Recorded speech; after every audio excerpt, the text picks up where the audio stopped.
como decíamos, el martes fue 25 de mayo.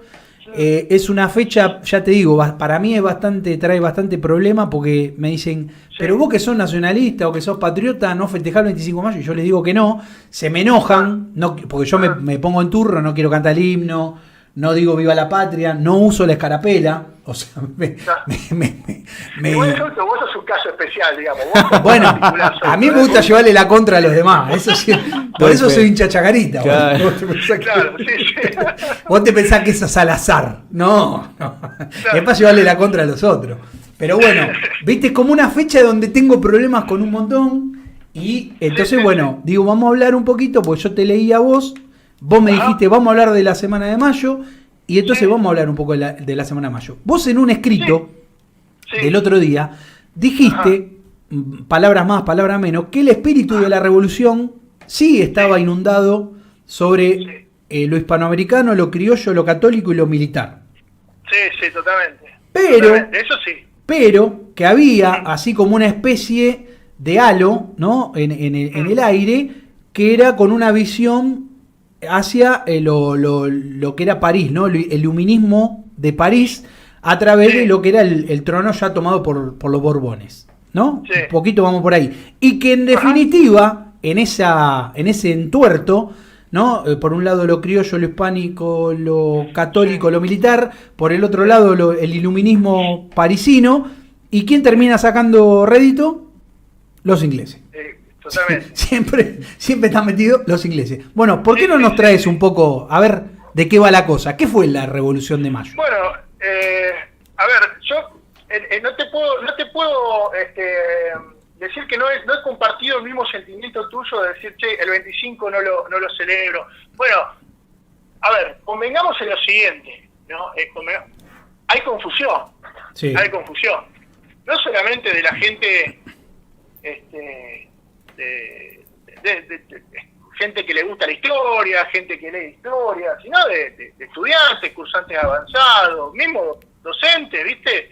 Que te genera la confusión de decir que es el 25 de mayo. Claro. ¿En qué sentido te digo? Y mirá, yo qué sé, tenés un primer gobierno patrio. Ahora, vos me decís a mí, ponete la escarapela en la primaria. Tenemos el primer gobierno patrio, somos un pueblo libre, rompimos las cadenas con España.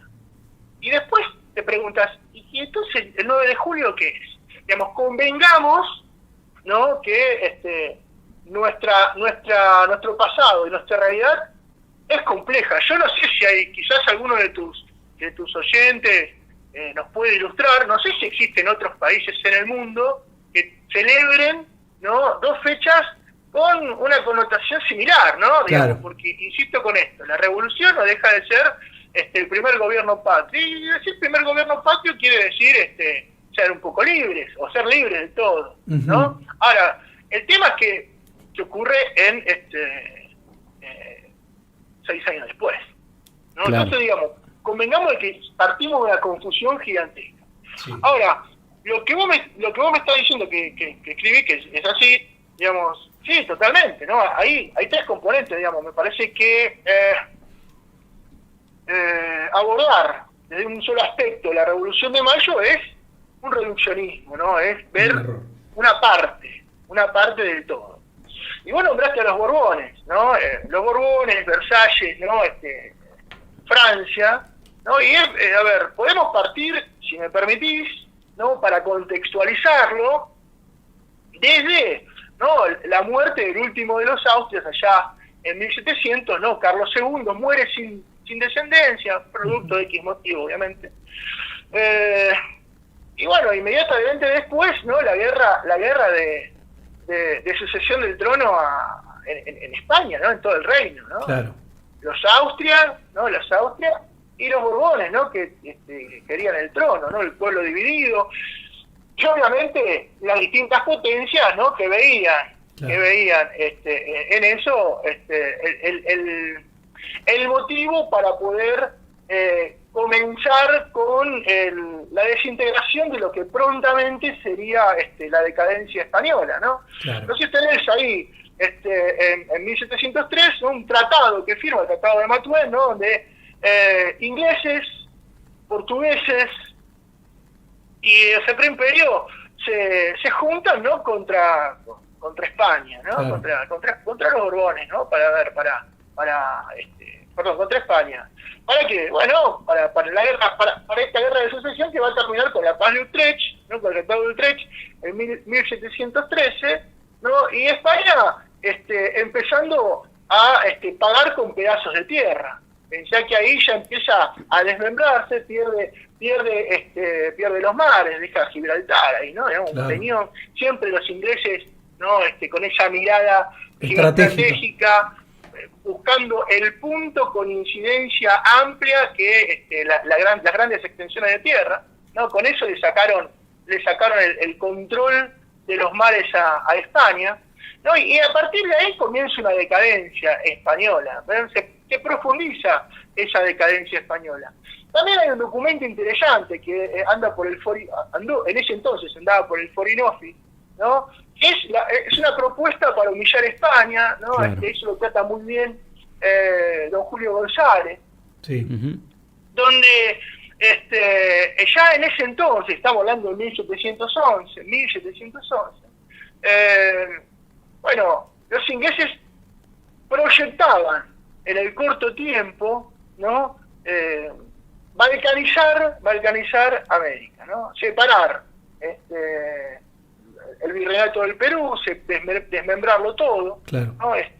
Pero fíjense ya desde ese entonces, ¿no? La mirada, ¿no? de los ingleses está puesta en los territorios de ultramar de España, ¿no? En América, ¿no? En la América española. Claro. El siglo XVIII es un siglo, insisto, ¿no? Es un siglo que no le fue provechoso a España. ¿Por qué? Porque, bueno, se rompe con la mirada imperial o la mirada del reinado, ¿no? De los Austria. Una mirada que gobierna a través del respeto al hombre, ¿no? En la relación con la religión. ¿Heredado de quién? Bueno, de los reyes católicos, ¿no? De los reyes católicos. Claro. Con los Borbones, recordemos que el origen de los Borbones es protestante, ¿no? Enrique IV es protestante, la frase de París bien vale una misa. Los Borbones intentan, ¿no? Principalmente Carlos III, a través de sus reformas, revivir el imperio, pero no desde una mirada como la que tenían los grandes Austrias o los reyes católicos, sino desde la administración de un despotismo ilustrado. Claro. Uh-huh. Ahí tenés esa pincelada de ilustración, que está en decadencia, ¿no? Porque mientras eso ocurre como si fuese manotazo de ahogado, ¿viste? Las reformas borbónicas, la creación del virreinato de Río de la Plata, sí. Algunos errores en los que se incurren, ¿no? Digamos, la expulsión de los jesuitas. Uh-huh. Tenés la independencia de los Estados Unidos en el norte, ¿no? El 4 de julio de 1776. Y tenés a Inglaterra, con los hornos de fundición ya, ¿viste? Al mango, ¿no? En pleno proceso de revolución industrial. Claro. ¿No? Entonces digo, ahí se arranca mal, ¿no? Ahí se arranca mal la cosa. Entonces ahí tenés esa pata que es la descomposición de ese despotismo ilustrado de los Borbones, ¿no? Que obviamente se profundiza en la torpeza y el mal gobierno de Carlos IV y esas peleas que tiene con su hijo por el trono, ¿no? Fernando VII. Digo, aparte, en el interior de todo eso, ya en el contexto rioplatense, ¿no? Y la verdad que hago un paréntesis, ¿no? Rescato muchas cosas de las que dijo el camarada, el compañero de Uruguay, Diego. ¿no? Uh-huh. Porque bueno, la realidad histórica del Uruguay es nuestra realidad, claro. ¿no? Es esa provincia díscola, ¿no? Producto del juego británico en el Río de la Plata, ¿no? Y me acordaba de un autor, Alberto Meltol Ferré, ¿no? Con dos obras, ¿no? Que hablan sobre eso, la crisis del Uruguay y el Imperio Británico y el Uruguay como problema. Fíjate vos que qué uruguayo tan argentino ese. Claro. Yo digo, ya en ese contexto de principio del siglo del principio del siglo XIX, en el Río de la Plata tenés una serie de acontecimientos, ¿no? que uno se pone a analizarlos fríamente y decir, pero todo esto ocurrió en menos de 5 años, ¿no? Porque tenés invasión inglesa en 1806, invasión inglesa en 1807, Trafalgar, donde tenés la unidad de los españoles con los franceses contra los ingleses, ¿no? Y la gran derrota, ¿no? La gran derrota, ¿no? Sí. Un bloqueo continental, un bloqueo marítimo por parte de los británicos. Un año después de eso, invasión napoleónica al Portugal, ocupación de la corona de España, Claro. ¿no? El hermano de Napoleón Bonaparte como rey de España, Sí. ¿no? España ocupada, los reyes portugueses que son trasladados por una embarcación inglesa a Río de Janeiro, digamos, la corona portuguesa se traslada a América, Sí. ¿no? Tienen un aliado ahí, tienen un aliado. Y ahí, viste, comienza la resistencia española. ¿Y de qué manera comienza la resistencia española? Bueno, una junta de Sevilla que se crea el 27 de mayo de 1808 y que, como necesita quitarse de encima a los franceses, decide pedirle ayuda a los ingleses. A ver, Claro. vayamos al contexto. Un año antes, estos tipos se fueron a invadir, ¿no?, la capital de un virreinato creado hace poco tiempo, Claro. ¿no? Y ahora los tenés de aliados, y a tus aliados los tenés de enemigos. ¿Se entiende? Sí. Sí, tal cual. Sí. Los que primero fueron aliados pasan a ser enemigos y el que era enemigo pasa a ser aliado. Pero, a ver, una locura. Sí. Una locura. Y todo eso pasa en En un poco tiempo. pero en menos de un año. Claro. En menos de un año. Claro. ¿No? Y acá comienza ya a olerse mayo. ¿Por qué digo esto? Claro. Bueno, fíjate vos, ¿no? El manejo de la sutileza y la ironía de los ingleses, ¿no? Porque la embarcación que lleva al representante de la Junta de Sevilla a Londres para firmar el acuerdo de ayuda, la embarcación, ¿sabés cómo se llamaba? No. ¿Cómo se llamaba? La Venganza. Será terrible, ¿no? Como el programa de Dolina. Pero, pobre Apodaca, ¿no? El acuerdo firmado entre ingleses y españoles, ¿no? Se llama Tratado Apodaca-Canning, ¿no? Apodaca-Canning, que se termina de firmar en enero de 1809. Ahora, pobre, yo no me subo ni a palos arriba de un barco que diga La Venganza, digamos, ¿no? ¿Sabés cuál va a ser el final? A ver, el final está anunciado. Claro, los ingleses, que no son ni lentos ni perezosos, ¿qué pensás que le pidieron a los españoles al cambio de la ayuda? El dominio. El dominio. Supongo que de acá, de América, supongo. No, lo que vinieron a buscar por las armas. Recordemos, muchachos, que siempre que los ingleses vinieron con los fierros acá, Perdieron. se fueron mal. Sí, por eso te digo, lo que le pidieron justamente es el dominio acá, de esta región. Habían intentado venir, ¿para qué? Para ubicar sus mercaderías, Claro. ¿no? Digamos, por una cuestión comercial. El libre comercio. ¿Qué pide? Libre comercio. Que pide mi ley. Libre comercio, tal cual, Claro. tal cual. Hay un mireycito por ahí atrás, Claro. ¿no? Libre comercio. Y los tipos tienen que aceptar, ¿viste? Claro. Los tipos tienen que aceptar. Pero fíjate cómo le entregan en bandeja, el destino de toda América. Exactamente. Sí, porque no fueron a cualquier lado. Aparte, contaron con la complicidad de los porteños, ¿no? Los hacendados porteños, que les encantaba el tema del libre comercio, porque lo único que le importaba era la plata, ¿no? Sí, Lo que pasaba en las provincias para adentro, poco les importaba a ellos, ¿no? No, lo que pues sucedía. a ver, la puerta de entrada a América era el puerto de Buenos Aires. Era acá, claro. Claro. ¿Entendés? Entonces, en el Tratado de Podata-Canning, que se firma, dijimos, en enero del 9, ¿no? Claro, está el libre comercio.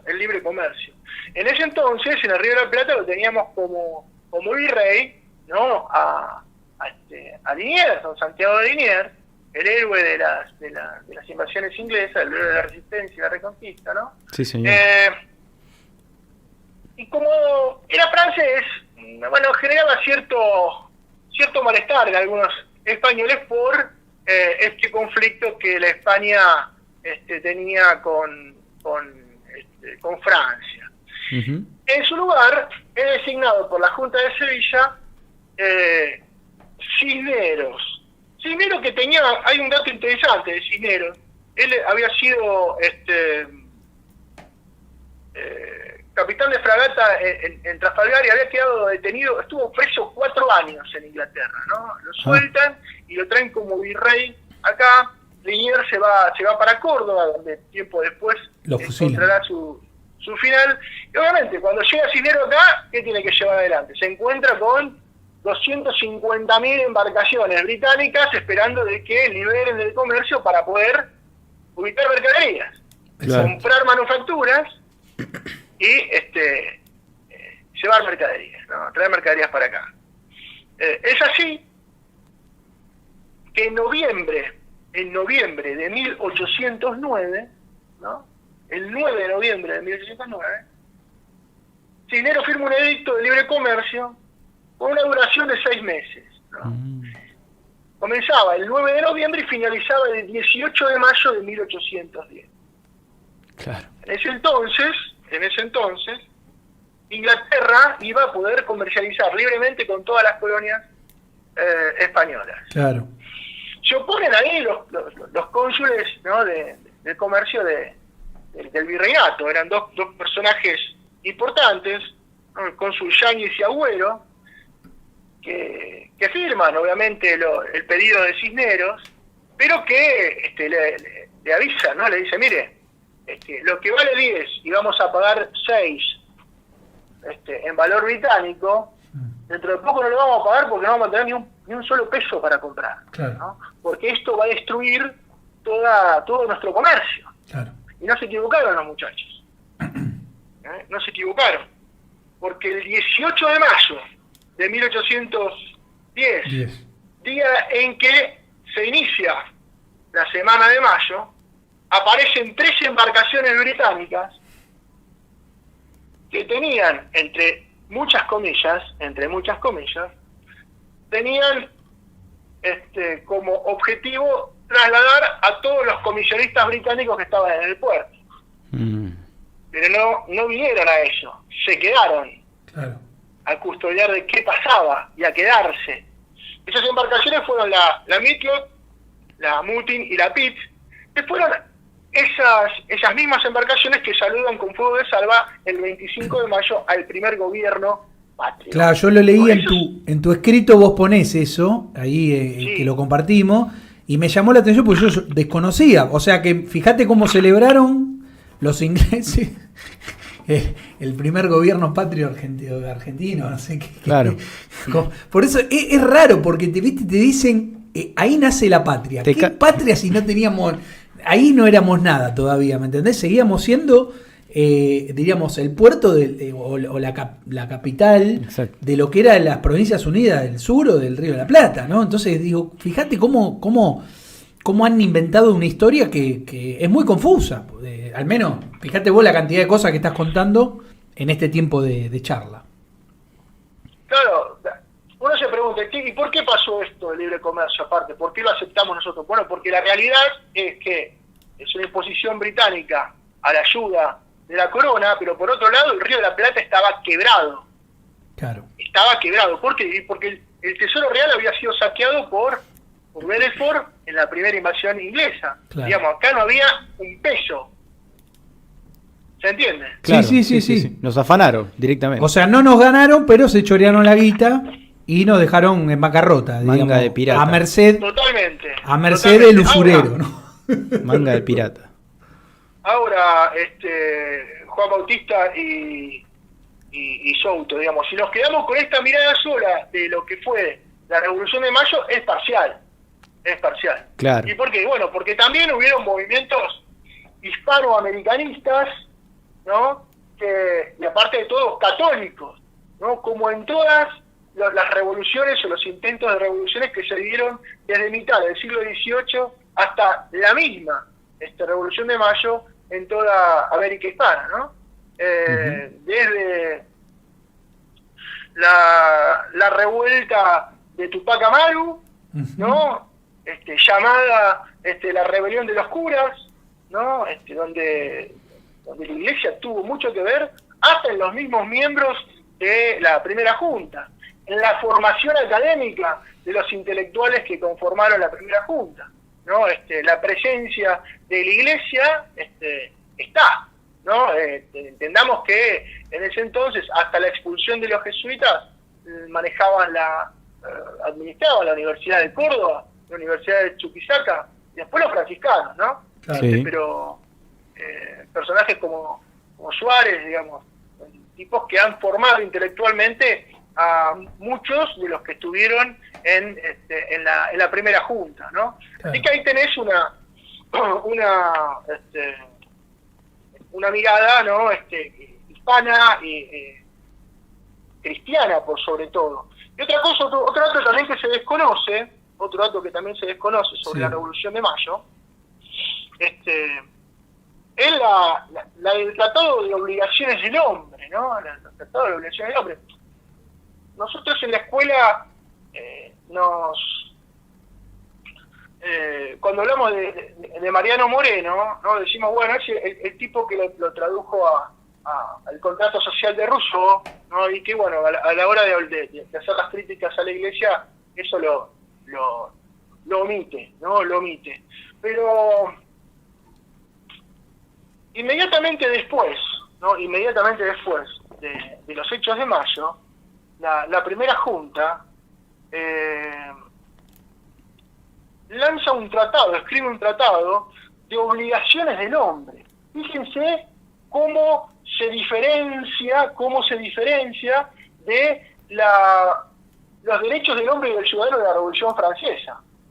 Claro. Fíjense que la Revolución Francesa emite los derechos del hombre y del ciudadano, una concepción netamente burguesa, ¿no? De una revolución que fue burguesa, ¿no?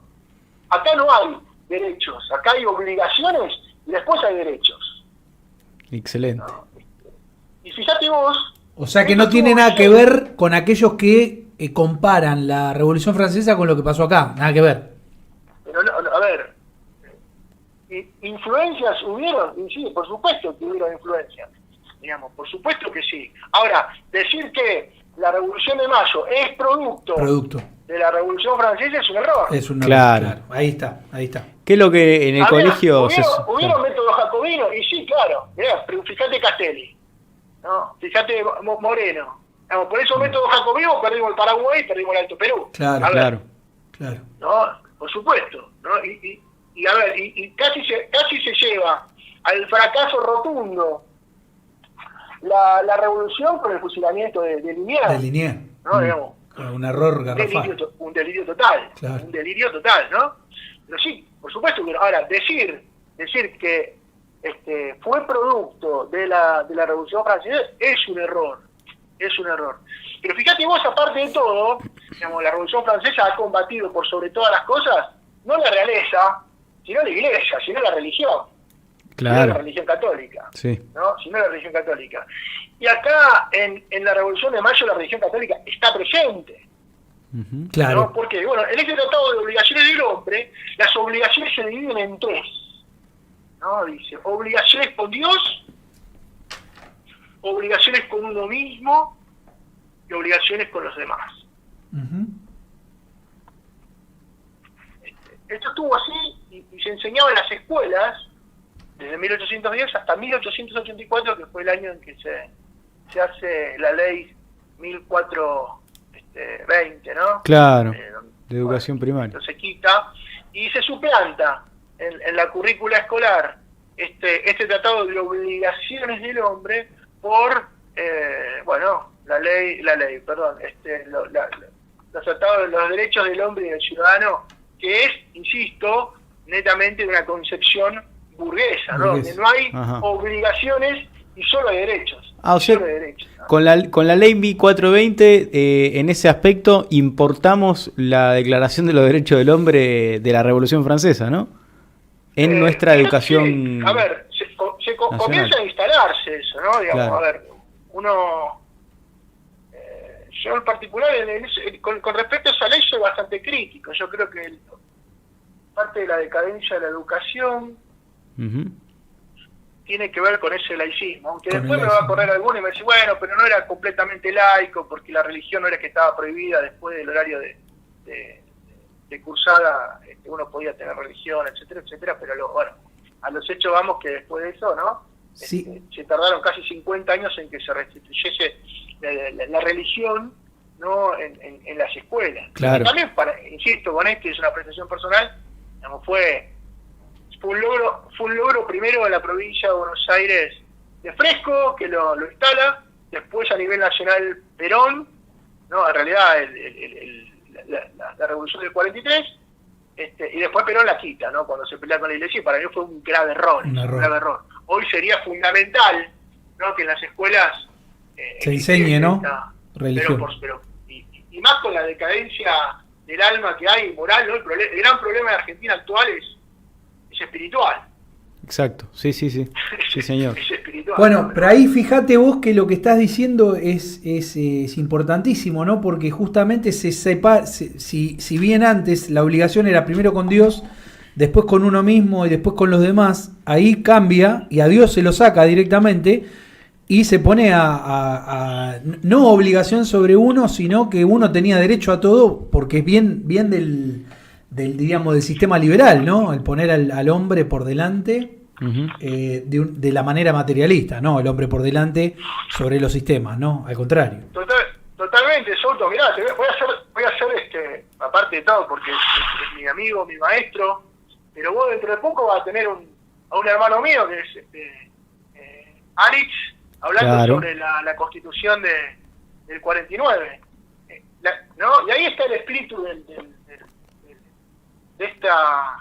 este tratado de obligaciones del hombre también, ¿no? Claro. Lo retoma eso, ¿no? Está presente ahí. Sí, y después, ¿viste? En la Constitución del 49, y después, claro, eso queda en el olvido, ¿no? Y nos suplantamos con políticas de derechos humanos impuestas desde los países imperialistas, ¿no? Ahí está. Franceses en todo caso, o la doctrina Carter a finales de los 70, claro, donde únicamente tenés derechos y no hay obligación alguna. Tal cual. ¿Se entiende? Sí. Eso es una concepción burguesa, ¿no? de la vida, ¿no? Donde, a ver, ¿cuáles son las obligaciones? Entonces, si vos tenés que ir a remitirte a tus propias raíces y tenés que ir a la Revolución de Mayo y recoger esto, lo tenés que revivir, porque aparte es nuestro ADN. Exacto. ¿No?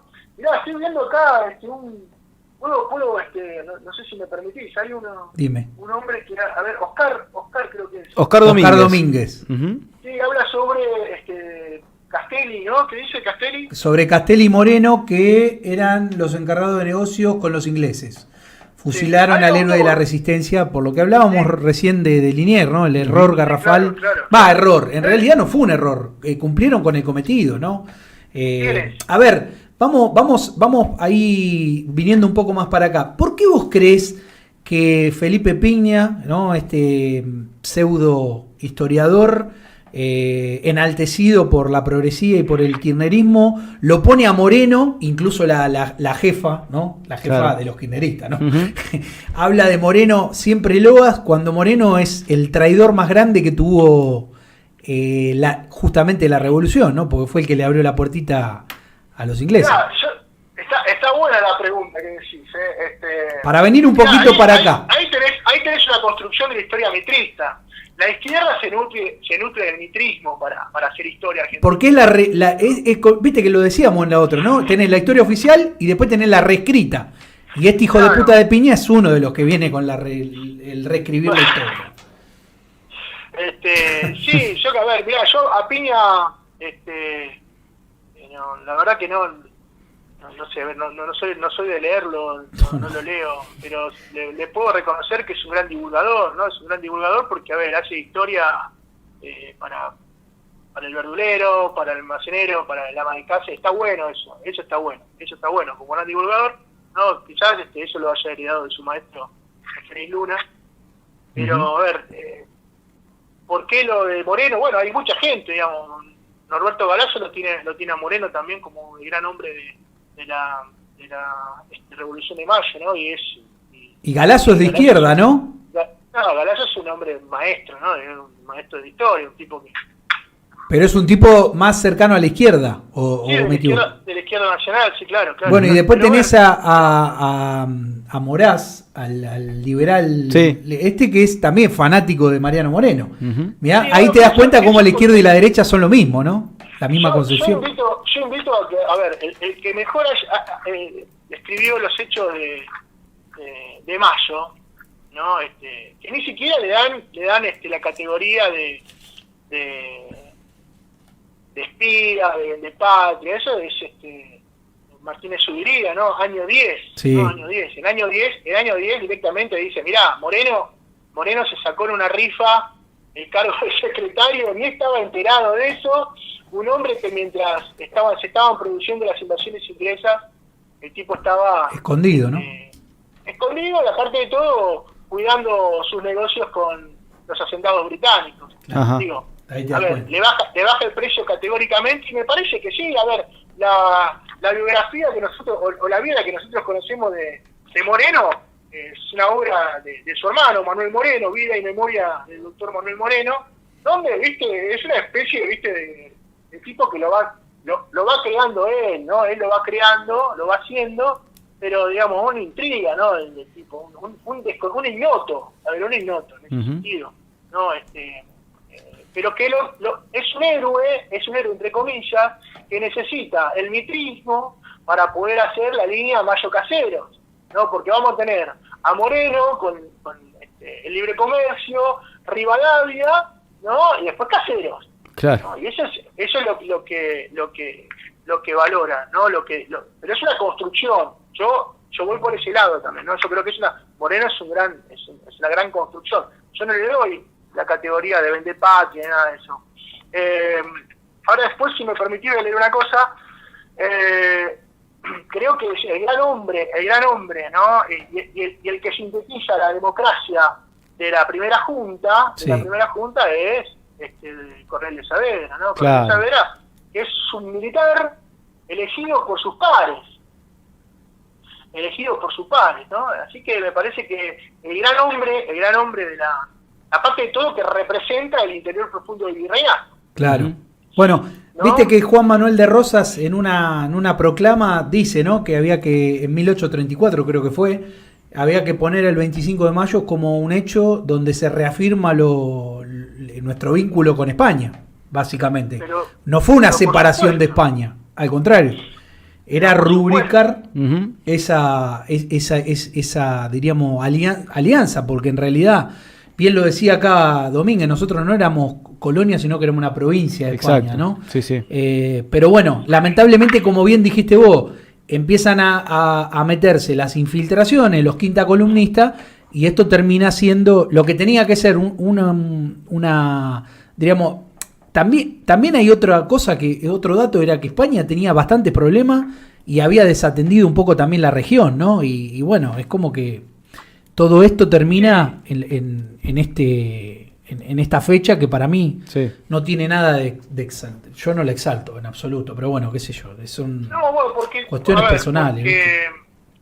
Mira, Belgrano que tuvo participación activa en la defensa de Buenos Aires contra los británicos. Sí. En 1808 hablaba con uno de los británicos que se quedaron acá, ¿no?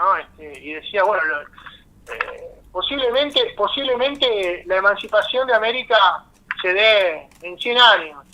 Ahora, la providencia a veces se manifiesta de un día para el otro. Claro. que están ocurriendo ahora en la península en 1808 con la ocupación, aceleran los tiempos. Claro. Posiblemente estamos frente a la emancipación. Exacto. Aparte, digo, la emancipación de América se iba a dar por una cuestión natural y establecida también, ¿no? ¿Por qué digo eso? Porque si vos te remontás a una real cédula firmada por Carlos V, allá por el año 1520, 1519, ¿no? El tipo había dicho algo importante, que los Borbones, en realidad que los Borbones obviamente no lo entendieron, y que después la Junta de Sevilla lo omite, y eso lo que hace es profundizar la rabia de los españoles americanos, es la política de dos hemisferios. ¿Qué quiere decir política de dos hemisferios? Bueno, a ver, Carlos V, emperador, ¿no? Carlos V, emperador. Ahora, América es un reino aparte. ¿Se entiende esto? Sí. Sí, eso está claro. Ahora, la Junta de Sevilla firma un documento donde dice todo pertenece a España, ¿no? Y concentra todo el poder, invisibilizando esta política de los dos hemisferios. Claro. Y eso genera cierto resquemor en la gente de América, en los americanos. Claro. No sé si soy claro en el ejemplo. Sí, me parece muy lógico. Sí. Es clarísimo. Digamos, la delegación administrativa en lo que era el imperio hispánico, español, va dejando de ser con las nuevas disposiciones de la Junta Central de Sevilla. Totalmente. Que encima después cae, para colmo, o sea que se produce una cefalía de la cual teníamos que salir ahí y está resolver. Ahí está el problema, ¿no? Que... Bueno, esa Junta de Sevilla es la novedad que traen estos barcos, estos navíos que atacan en el puerto de Buenos Aires el día 18. Ahora, no es que desaparece el poder, ¿no? Porque se traslada a un pequeño archipiélago de León llamado, ¿no? Donde continúa el poder, claro, ¿no? De la resistencia, y la relación con el resto de los territorios españoles, ¿no? Hasta ese momento. Sí. Un dato que es importante, que también es importante, que también es para sumarle a la cuestión británica, sí, ¿no? Es que por eso relaciono tanto las invasiones inglesas con los hechos de mayo, primero porque las fuerzas que llevan adelante los acontecimientos del 25 de mayo son fuerzas creadas por Liniers, ¿no? Digamos. Claro. Los patricios, por ejemplo, ¿no? Sí, claro. Patricios, no sé, los pardos, digamos, los catalanes, digamos, son todos, principalmente los patricios son fuerzas creadas por Santiago Liniers, ¿no? Liniers. Entonces, son los que realmente después son los custodios, ¿no? Los custodios de la revolución. Pero aparte de eso, porque durante ese corto periodo en que es nombrado gobernador de Buenos Aires, Belfort, hay una serie de vecinos que le van a jurar fidelidad a la corona británica. ¿Entendés? Hay un autor que se llama Alexander Gillespie, ¿no? Que lo toma un autor nuestro olvidado en el libro Proceso al Liberalismo Argentino de Atilio García Mellín, ¿no? Que dice lo siguiente. Dice, el capitán Gillespie caló bien en la psicología de semejante sujeto y sus definiciones son inobjetables. Dice, habiendo recibido la firma de 58 habitantes de Buenos Aires, ¿no? Expresivas de su lealtad y adhesión al gobierno británico.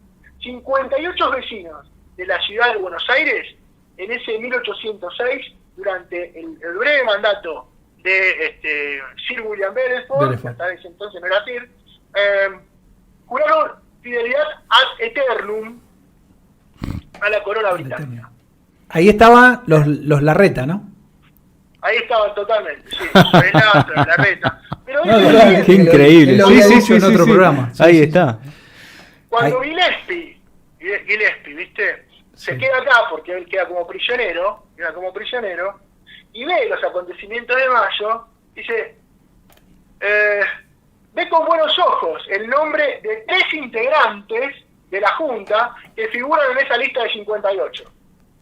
Claro. De los 3 integrantes de la lista, ¿no? de los miembros de la Junta, ¿no? Recordemos, está Saavedra, Castelli, Belgrano, Juena, Alberti, Mateu, Larrea, Paso y Moreno. Todas las calles del 11 estás nombrando. Claro. Totalmente. Dice, al único que nombra de los 3 que están ahí, que figuran en esa lista del 58, es a Castelli. Y dice, tan solo el nombre de Castelli fue mencionado por Gillespie. Claro. En nota al marqués de Wesley. Dice, ministro de Relaciones Exteriores de Gran Bretaña. Con referencia a estos nombres, dice Gillespie, observo en comparación con la lista que componen al actual gobierno de la ciudad, un caballero, don Francisco José Castelli, que sigue en el orden a Saavedra, el jefe. Mis anotaciones agregadas a su firma son las siguientes. Persona muy capaz, ¿no? Persona muy capaz. Ha visitado Europa y Norteamérica, habla inglés con facilidad y es muy afecto a este país. Cuando dice muy afecto a este país, está haciendo referencia obviamente a Inglaterra. Claro. ¿No? Se entiende por qué entonces la rabia contra Liniers, ¿no? Que es Castelli, ¿no? Quien Castelli era suplantar Ocampo para fusilarlo. El cipayo nativo era ahí, era por ahí la cosa, ¿no? Por Castelli. Sí, claro. Sí, claro. Leo, nos queda poquito tiempo. Viste que nosotros estuvimos hablando la otra vez sobre este tema, el fetiche del 25 de mayo. Viste que en su momento se festejó el bicentenario, ¿no? Es como un fetiche kirchnerista, ¿no? La fecha del 25 de mayo, que no nos olvidemos que el 25 de mayo de 1973 asume Cámpora, ¿no? Y en 2003... Luego Néstor, o sea, como que tienen un fetiche con esa fecha, ¿no? Ahí te das cuenta de lo patriota que son. No sé qué opinás vos. Bueno, a ver, sí, hay que remontarse, ¿no? Parece, 11 años atrás. Yo de eso recuerdo, si tengo que ver lo positivo de eso es el pueblo, ¿no? El pueblo de la calle, y siempre que el pueblo está junto, en la calle, unido, caminando por la calle, por sobre todas las cosas, eso es algo para celebrar. Exacto. Eso es algo para celebrar. Sí, señor. ¿No? Ahora, bien, estamos en el 2010. ¿No? A ver, si hacemos un repaso de lo que era el 2010 en ese contexto, ¿no? Uno pensaba que la revolución llegaba para quedarse y hoy estaríamos en eso, pero no quedó nada de eso. Por ejemplo, mirá, recuerdo algunos de los presidentes que estaban en ese palco, ¿no? Bueno, Néstor Kirchner, que falleció en ese mismo año. En octubre, ¿no? Cristina, el 27 de octubre, Cristina Fernández de Kirchner, que era la presidencia, tenía recién ahí 3 años de mandato, en su primer mandato. La figura de su esposo, ¿no? Era una figura que obviamente marcaba un peso político por las condiciones políticas propias, ¿no? Pero después lo tenía, a Rafael Correa, que hoy, viste, no puede pisar Ecuador. Hugo Chávez, con la revolución bolivariana en su plenitud, y hoy tenés una Venezuela prendida a fuego. Sí, claro. ¿No? Un Lula da Silva, ¿no? Que se hablaba del eje, se hablaba del eje Caracas, Brasilia, Buenos Aires, ¿no? Con cosas que eran interesantes. Uno puede decir, la cuestión ideológica yo no comparto, pero cosas que, me acuerdo del oleoducto, ¿no? Que iba a unir Venezuela con el Río de la Plata, sí. Cosas así, o el Banco de Sudamérica, ¿no? Cosas, y hoy, 10 años después, ¿no? Alejadísimos, que están totalmente desintegradas. Claro. Pepe Mujica, presidente del Uruguay, ¿no? Y estuvo el vecino del Uruguay hace un ratito, y hoy tenés a la calle Po, ¿viste? Y bueno, ni que hablar del Paraguay, porque ¿se acuerdan que estaba el ex sacerdote Fernando Lugo? ¿No? Y hoy en Paraguay no sé qué hay en el Paraguay. Claro. Sí. ¿Se entiende? Digamos, ese proyecto que se iba a llevar puesta la historia, bueno, al poco tiempo quedó trunco. Sí. Ahora, si vos me hablás sobre los festejos, bueno, me parece que como ningún otro festejo, los festejos de el Bicentenario reflejaron el espíritu liberal de Mayo. Claro. ¿No? Sí. Podemos decir que había como una ensalada de sorete, ¿no? Como suele decir. No, bueno, no sé si el calificativo sería ese. No, si es una visión, en la cabeza. En la cabeza, Sí. porque fíjate vos que vos estás hablando de que se estaba tratando de construir un gran bloque y por el otro lado estaban enalteciendo una fecha 100% liberal y al final vemos cómo terminó ese proceso, ¿no? Evidentemente ahí algo faltó, ¿no? Bueno, a ver, hoy hay una continuidad, a ver, esto entre comillas, Souto. Sí. Hoy la que era presidenta en ese entonces sigue estando en el Poder Ejecutivo como vicepresidenta. Sí. Digamos, y si vos escuchás a Presidenta del la Senado. militancia, el proyecto continúa. Ahora, en ese entonces se escuchaba hablar de un proyecto nacional y popular que hoy brilla por su ausencia. Quizás que Claro. por la pandemia, etcétera, etcétera. Pero en este contexto tenés casi 50% de la población por debajo de la línea de la pobreza, ¿no? Fíjate vos la diferencia en tan solo 10 años.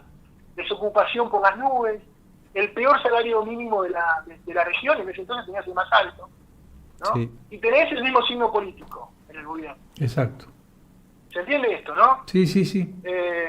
Insisto con esto, ¿no? A ver, muchas cosas del primer kirchnerismo, ¿no? Y hablo del primer kirchnerismo desde el 2003 hasta el 2015, en todo ese periodo kirchnerista. Sí. Bueno, casi hasta el 2012 podría decirte, escucharlas eran buenísimas, ¿no? Escucharlas eran buenísimas. Y a uno lo emocionaban y lo movilizaban. Ahora, después la realidad te decía otra cosa. Insisto, claro. Por el reflejo de lo que fue el festejo, ¿no? El show, ¿no? Fíjate vos que no queda ausente la Constitución del 49, claro que se habla de la Constitución del 53, queda afuera, bueno, hoy justamente creo que es el aniversario de Jorge Newbery, ¿no? Queda afuera todo lo que sea la industria nacional. ¿No? Se hace una exagerada manifestación de la cultura de la derrota, claro. La muerte, ¿no? A ver, no puedo olvidar los soldados de Malvinas, ¿no? Los que representaban, ¿no? Portando las cruces en sus espaldas. Vergonzoso, sí. Vergonzoso.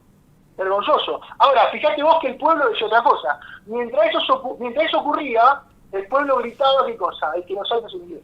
Claro. Entonces, ahí que tenés, bueno, la altura del pueblo argentino, ¿no? Ante la ausencia, a pesar de tantos mandatarios de la región, ante la ausencia de conducción. Exacto, sí. Tal cual.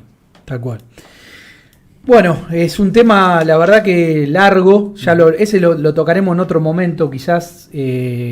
Como te dije, vas a estar convocado para junio, ya estás convocado para junio. Espero que tenerte acá en esa fecha. Va a estar bueno. Para hablar un poco sobre Güemes, que también un olvidado de la historia. Bueno, ahora tiene un feriado, pero en su momento se lo había dejado apartado. Vamos a hablar de Güemes, vamos a hablar bien de Belgrano.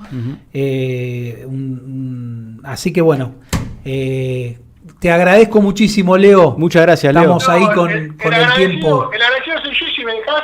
Sí. Un saludito. Dale. Bueno, mirá, el año pasado decía saludos a mis estudiantes. Hoy hay estudiantes que ya son docentes y hay muchos docentes también que son colegas, ¿no? Hay un montón que estaban escribiendo ahí, sí. Qué maravilla. Siguen a vos, tenés también, tenés tu fan club. Margarita Rodríguez es algo, ¿no? Ahí. Eso sería, mirá, si el presidente del fan club es bueno. Fernando, la presidenta del fan club es Margarita. Bueno, un saludo para Margarita Rodríguez, que ahí estuvo interactuando bastante, hacía preguntas. Lo que pasa es que si uno le presta atención al chat, pierde el hilo conductor de la conversación y la idea es hablar con vos. Exacto. O sea, no se puede hacer todo, al menos a mí no me da la cabeza. Claro. Si fuera mujer diría soy rubia. Me tomé la licencia de comentar lo del señor Oscar Domingo, me pareció pertinente, aparte del comentario que hizo, y bueno, me parece que dar ese dato de Castelli me pareció